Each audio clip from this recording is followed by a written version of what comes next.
Ouvir a exposição bíblica. Livro do profeta Ageu, irmãos, capítulo 2. Hoje nós faremos a exposição do verso 18, do verso 19. O texto diz assim: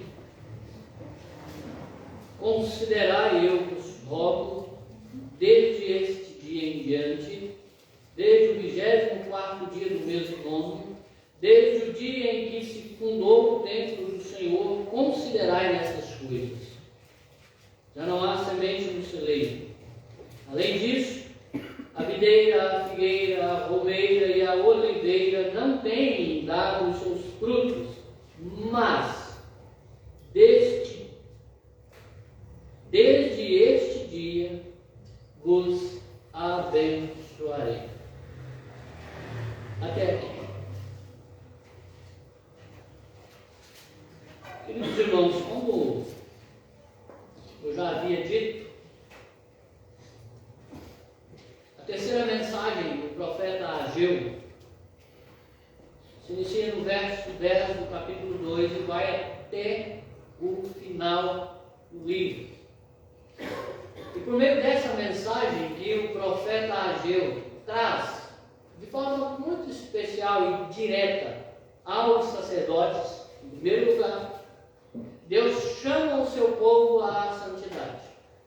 O que nós notamos até aqui, meus irmãos, é que quando Deus chama dentro de um propósito maior, que é a santidade do povo, Ele vai trilhar alguns caminhos para que o povo compreenda o objetivo final daquilo que Deus quer.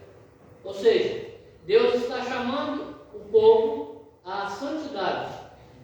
Mas o que o povo precisa fazer? Então aqui tem alguns caminhos que o povo precisa tomar para entender o propósito de Deus. A primeira coisa que Deus vai fazer é chamar o seu povo a refletir. Nós vimos isso lá no capítulo 2, do verso 10 até o verso de número 14. Como que Deus vai fazer isso? Ele chama as autoridades, ou seja, os sacerdotes, e ele pega então a sua palavra, ou seja, a lei que foi dada aos sacerdotes, e pede para que eles então façam uma reflexão dentro da lei de Deus. Reflitam nisso. E aí o Senhor então vai falar com os sacerdotes: olha, se algum objeto santo ou a carne santa, aquilo que é separado ao Senhor, tocar em algum objeto impuro, isso vai mudar a característica desse objeto, vai santificar esse objeto? A primeira resposta dos sacerdotes foi: não vai purificar o objeto. Implícito a isso está aqui: aquele que é separado, santo ao Senhor, não pode tornar santo aquele que não é, porque a santidade, a santificação é individual.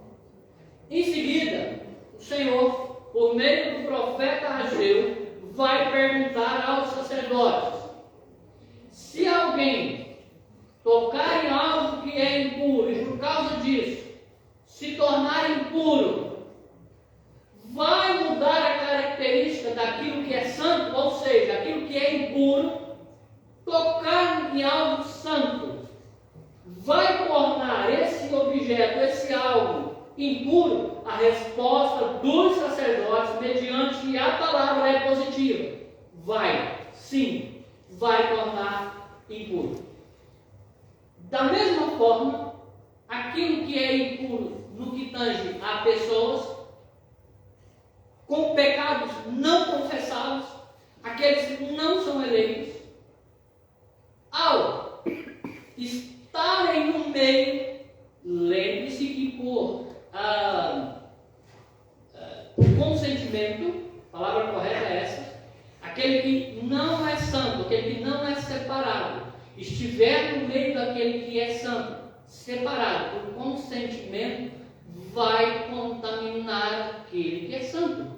Por isso o salmista vai dizer, lá no Salmo de número 1, para que aquele que é separado do Senhor não se ajunte à roda dos escarnecedores. Mas aí, não somente isso, o Senhor agora, mediante a resposta dos sacerdotes, vai dizer assim, assim é esse povo, e assim é toda a obra de suas mãos, ou seja, tudo é imundo. Está lá no verso de número 14 do capítulo 2. Mas por que isso aconteceu?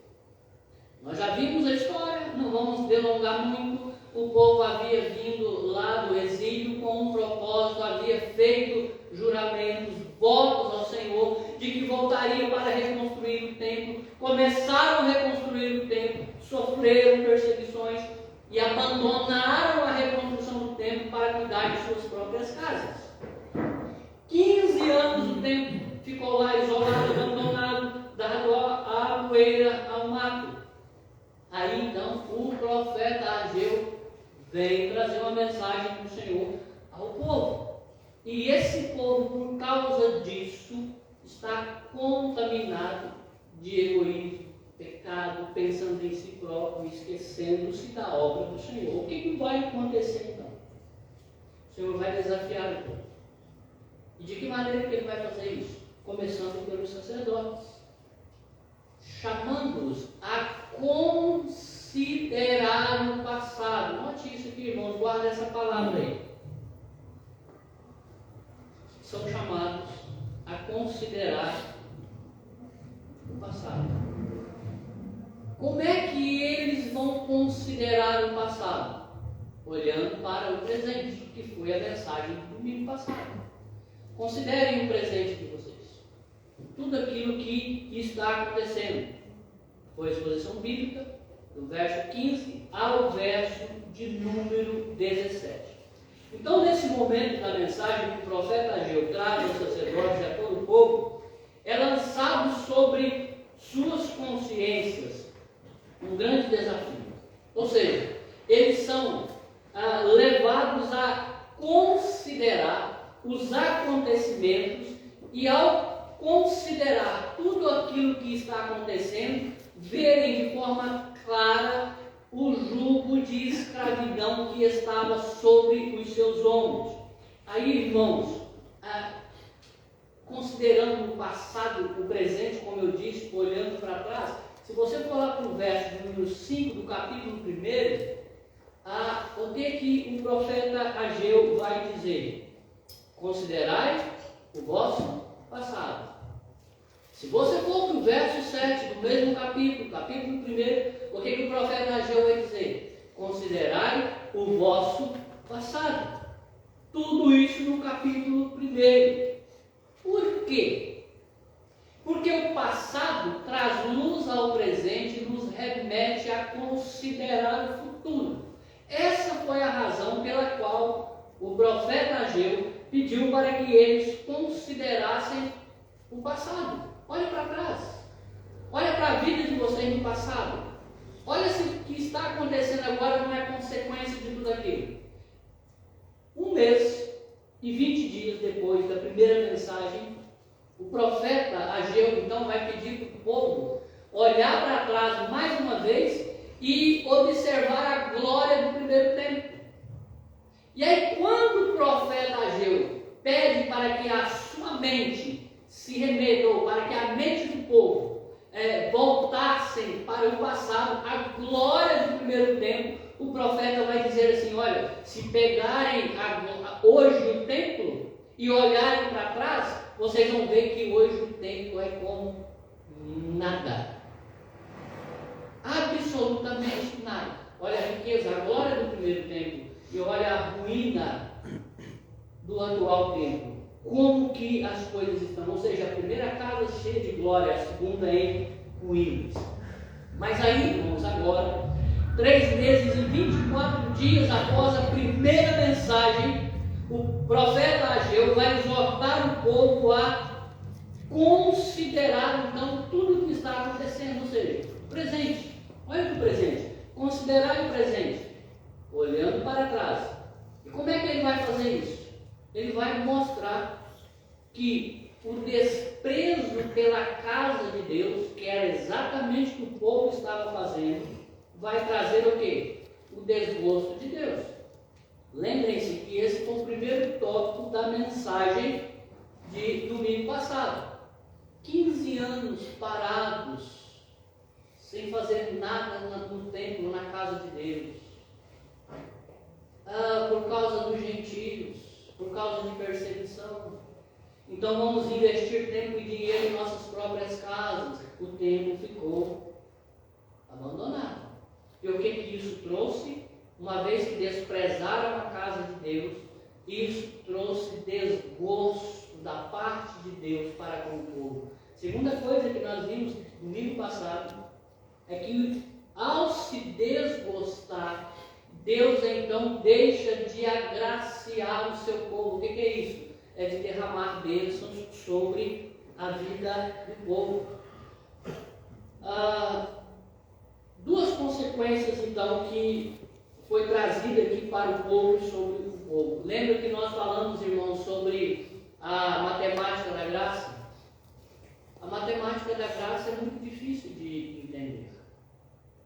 A matemática normal nós entendemos. Mas olha só, nós vimos que Deus, auxiliando ali o pastor, naquela parábola que o Senhor Jesus contou, o pastor deixou 99 ovelhas no deserto e foi buscar uma que havia se perdido. Que sentido faz isso? Alguém poderia dizer, rapaz, 99 ovelhas dão um caldo bom, dão um dinheirinho bom, a lã, então nem se fala, se preocupar com uma, deixa para lá. Mas a Bíblia diz que ele deixou as 99 e foi buscar a que se perdeu. E não somente isso, eu trouxe à memória dos irmãos também a parábola do filho pródigo. Aquele que, pela lógica, considerou o pai como morto ao pedir a sua herança. Nós só recebemos herança quando o testador morreu. Partiu. Exceto quando ele tem direito de uso e fruto, quando ele estiver em vida. Então ele reparte os bens, mas enquanto estiver em vida ele tem direito de morar, de habitar, de colher, de plantar, enquanto estiver em vida. Está tudo repartido, mas ele ainda tem direito. Então, ao pedir a sua parte que lhe cabia, ele não está considerando o pai. Mas aí o texto diz que depois de se tornar pobre, sem nada, não ter nem o que comer, não poder comer nem com os corpos, ele cai em si e volta. E a Bíblia diz que o pai lhe avista de longe, um abraça, um beija, festeja, se alegra na matemática da graça. Olha que coisa interessante. Isso, talvez, você se lembra que eu disse isso aqui, que talvez alguém poderia dizer assim, se fosse meu filho eu dava uma surra. A primeira coisa que eu ia fazer era dar uma surra nele. Foi porque quis. Você tinha do bom e do melhor. Por que você foi? E agora você está voltando? Olha, nem como escravo eu te quero aqui mais. Talvez alguém diria isso, e talvez isso poderia ser justo na mente de muitos, mas na matemática da graça não. Aquele pai diz assim, meu filho estava perdido e foi achado, estava morto e voltou a viver. Mas na matemática da graça também, Deus vai fechar as portas da bênção com o intuito, com a vontade de recuperar, de trazer de volta aquele que se perdeu. E nós vemos isso também na parábola do filho pródigo. Ele precisava voltar para o lugar de onde saiu. O que Deus fez? Fechou as portas, tirou tudo que ele tinha.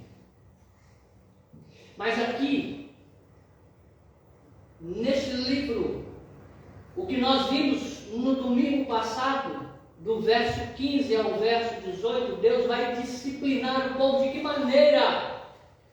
Trazendo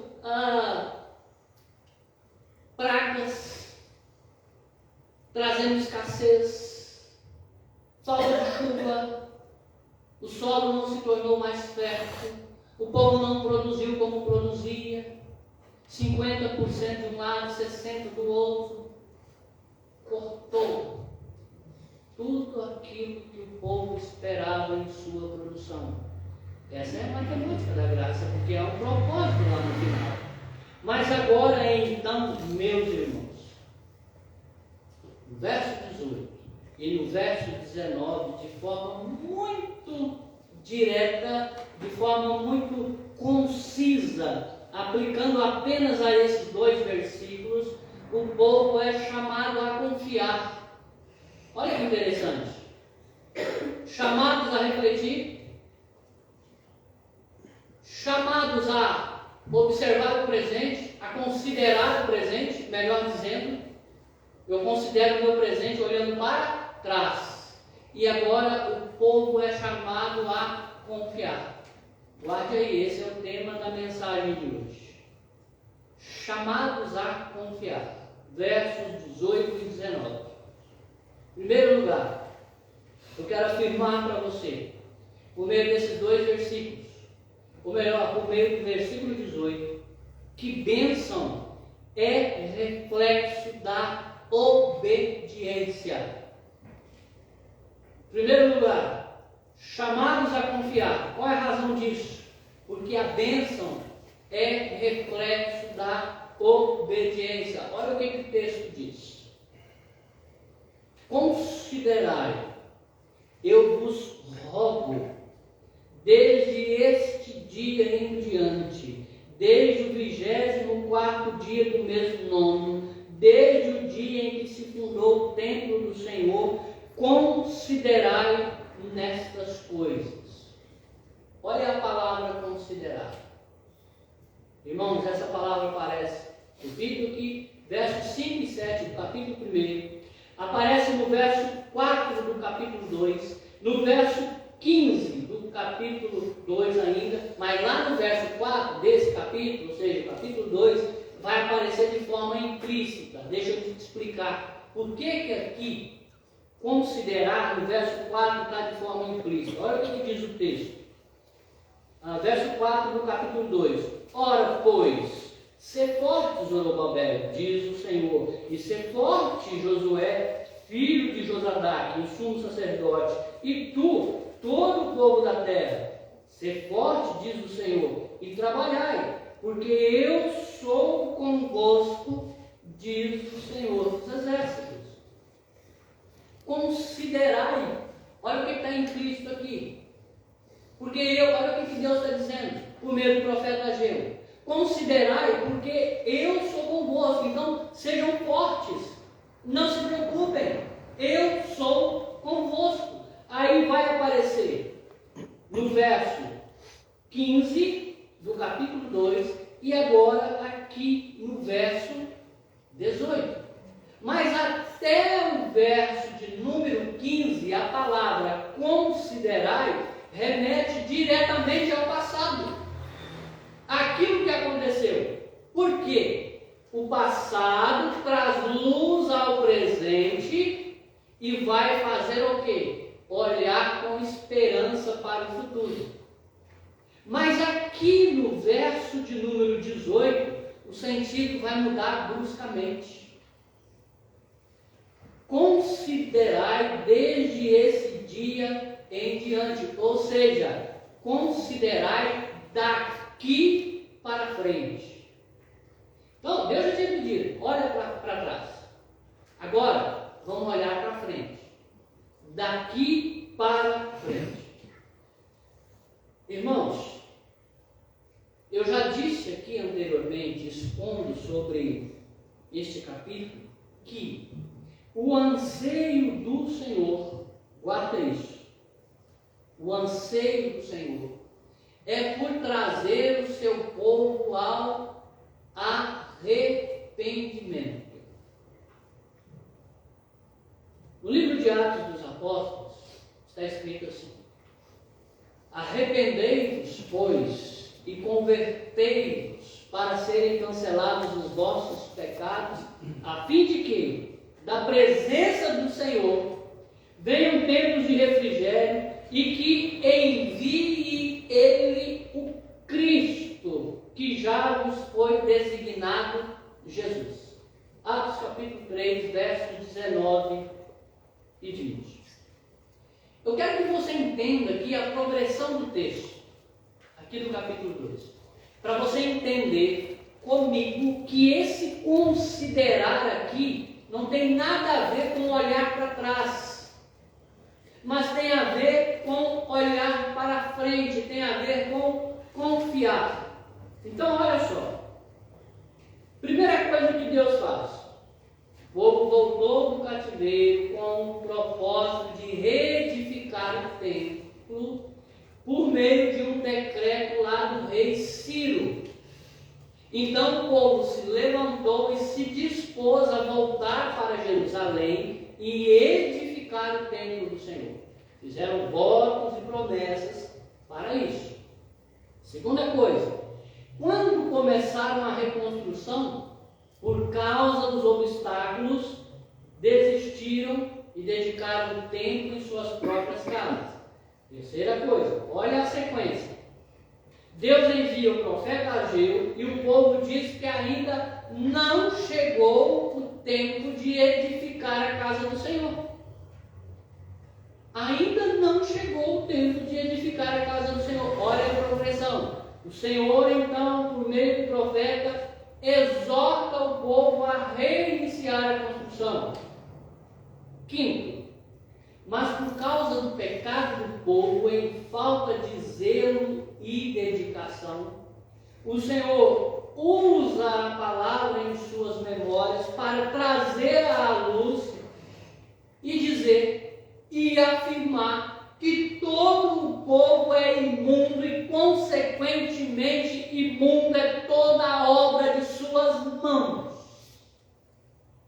Sexto, o Senhor abre o jogo e pune o pecador por meio da disciplina, para trazer o povo de volta à consciência cativa em Deus. Você acompanhou a sequência? Está lá embaixo, vem mostrando, vem apresentando, e agora qual que é o desejo de Deus em disciplinar o povo? Primeiro, aplicar a sua justiça, porque Deus é justo. Segundo, porque o pecado não pode ficar impune, ele precisa ser punido. E terceiro, porque Deus quer que o povo se arrependa, que o povo olhe para ele com um olhar gracioso, que o povo abra o coração e o adore em espírito e em verdade. Essa é a lógica. Então agora o que Deus vai fazer? O que se espera, irmãos? Naturalmente, que o povo tenha aprendido a lição e agora passe a obedecer o Senhor. Isso é mais do que natural. Deus vem mostrando na sequência o pecado do povo, e o que se espera é que o povo agora abra os olhos da fé, abra o coração, ou seja, que aquele coração de pedra caia por terra e agora o coração de carne comece a pulsar na direção de Deus. Isso é o que se espera naturalmente. Se por um lado a desobediência trouxe disciplina e juízo, agora então, por meio da obediência, se inicia um tempo de bênçãos sem medidas. Considerar então desde este dia. É para você considerar a partir de aqui. Eu me recordo daquele texto lá de Malaquias, capítulo 3, verso 10, se a minha memória não me trai, quando ele diz assim, falando lá a respeito do dízimo, né? Nós já entendemos aqui que o livro, o texto, não está falando especificamente sobre o dízimo, mas Deus vai dizer assim, provai nisto. Ou seja, seja fiel, faça a sua parte. Se eu não vos abrir as janelas do céu e derramar sobre vós bênção sem medida. E essa bênção é por meio da obediência. Então considerai a partir de aqui, desse momento. Como é que eu aplico já, considerando a partir de aqui, o verso 18, a minha vida, a sua vida, a vida da igreja? Eu vou usar aqui um exemplo tosco, talvez insignificante para muitos, mas que talvez vai trazer ainda mais à luz aquilo que o Senhor quer aplicar no nosso coração. Nós sabemos, irmãos, que existem muitos animais peçonhentos. E nós sabemos que alguns desses animais injetam um veneno poderosíssimo em suas vítimas, capazes até de levar a vítima à morte. Eu poderia usar aqui vários exemplos, mas eu vou usar um exemplo: escorpião.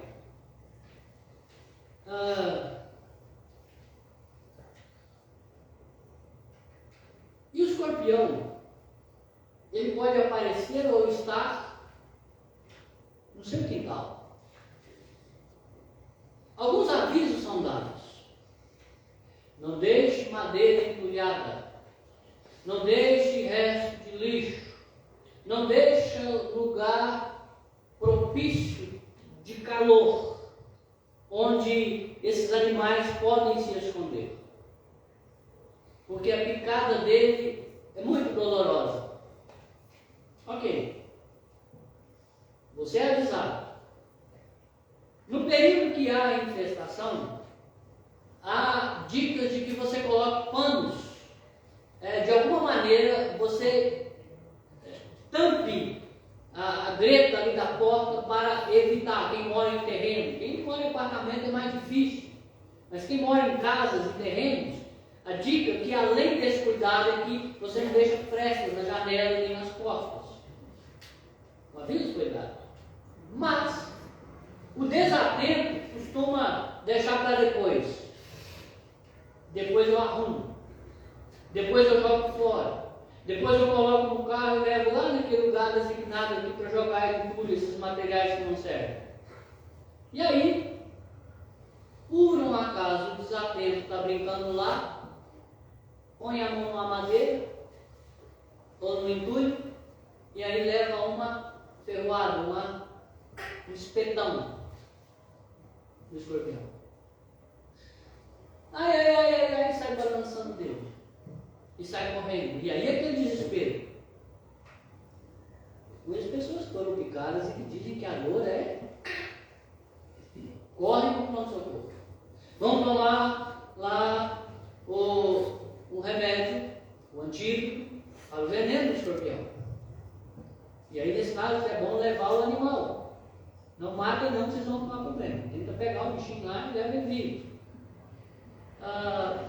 E aí tem todo um transtorno, tem uma demora. Você sabe como é que funciona a saúde pública no nosso país. Em Garapé tem essa passagem que está muito boa, funciona, mas tem lugares que o negócio é demorado, e às vezes você vai ficar nervoso, você vai começar a gritar, você vai espernear, vou ter que chamar a polícia. E meu filho, meu marido, minha esposa vai morrer, você não quer atender. E vai arrumar. O que eu quero dizer com isso? Você se arriscaria a passar de novo pelo mesmo problema?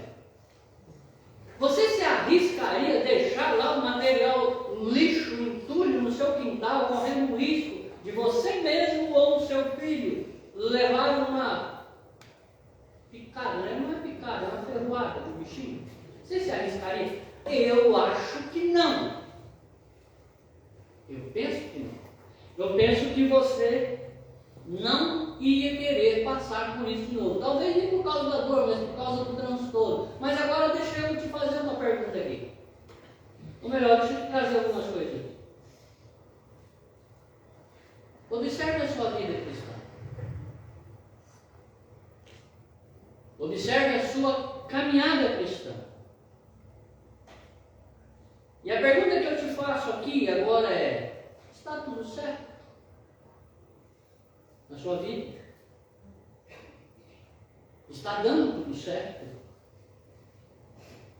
Você não está passando por nenhum problema? Não estou dizendo aqui que o crente não passa por problema, não é isso não.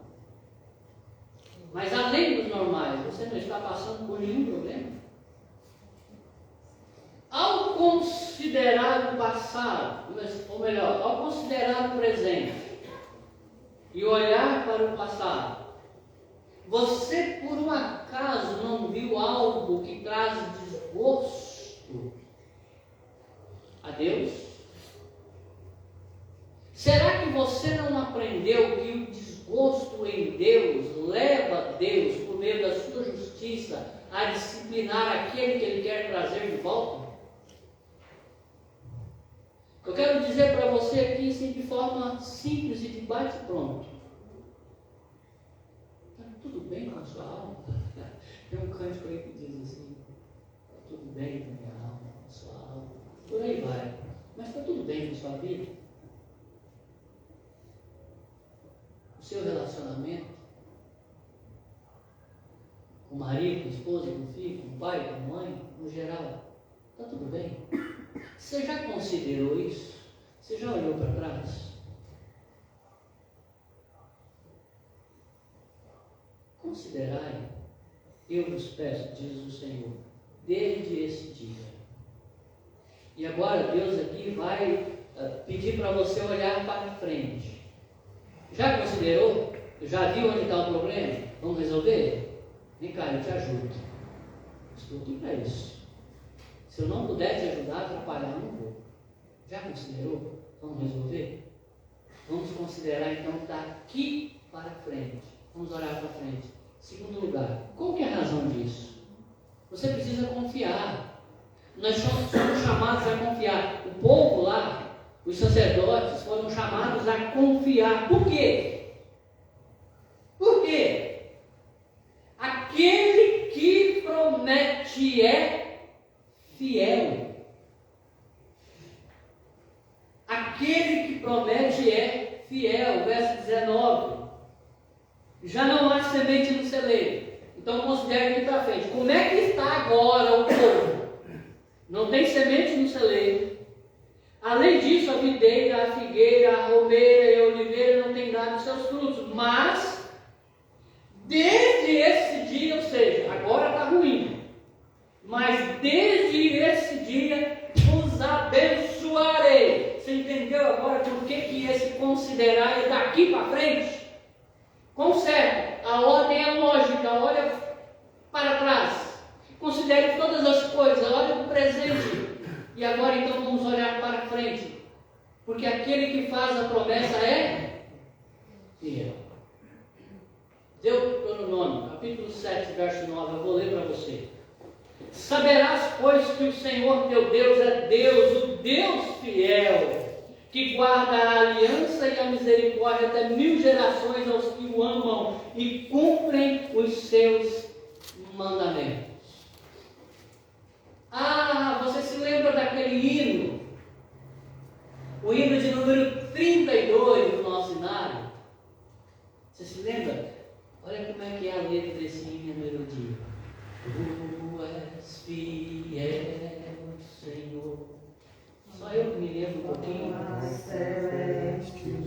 Teus filhos sabem que não falharás, nunca mudaste, tu nunca faltaste, tal como eras, tu sempre serás. E o refrão?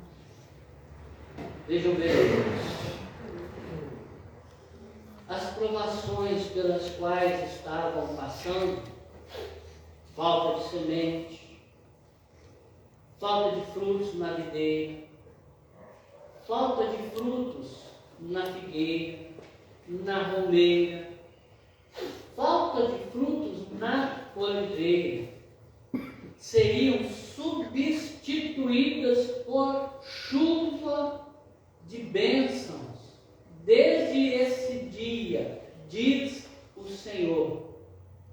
Sabe o que o Senhor está dizendo aqui por meio do profeta Ageu? É que as próximas colheitas seriam abundantes. O Senhor está dizendo aqui àquele povo que as próximas colheitas seriam recheadas de bênçãos e que o celeiro do povo voltaria a se encher desde esse dia. Considerar então a partir de agora, uma vez que depois ponderarem sobre todas essas coisas e agora resolvestes me obedecer, então eu vos abençoarei. E quem faz a promessa é fiel. Igreja, presta atenção aqui. Olhando o resultado da obediência, presta atenção nisso. Considerai desde esse dia, eu vos peço, então vamos obedecer? Essas são as palavras aqui do Senhor por meio do profeta. Então considerai, a partir de aqui então, as vossas colheitas serão benditas. Ok. Eu não vou finalizar aqui trazendo nada de aplicação que eu achei ali na mídia, em algum lugar, com a minha experiência. Não, não quero usar isso. Eu vou usar aqui, a palavra de Deus. E aí você vai comigo. Vem comigo. Segundo livro de Crônicas.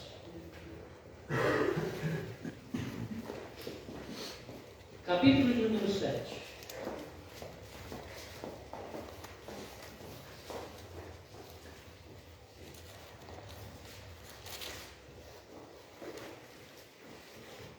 Segundo livro de Crônicas, capítulo 7, a partir do verso de número 13, a Bíblia diz assim, o Senhor falando, fazendo uma aliança com Salomão. Se eu cerrar os céus de modo que não haja chuva, ou se ordenar aos gafanhotos que consumam a terra, ou se enviar a peste entre o meu povo. Então, acontecendo tudo isso, se o meu povo, que se chama pelo meu nome, se humilhar e orar e me buscar e se converter dos seus maus caminhos, então eu ouvirei dos céus, perdoarei os seus pecados e sararei a sua terra. Eis estarão abertos os meus olhos e atentos os meus ouvidos à oração que se fizer neste lugar, se obedecer. Então, se no momento de provação voltarem-se para mim, eu ouvirei, eu escutarei. Mais um pouquinho aqui. Livro do profeta Jeremias. Livro do profeta Jeremias.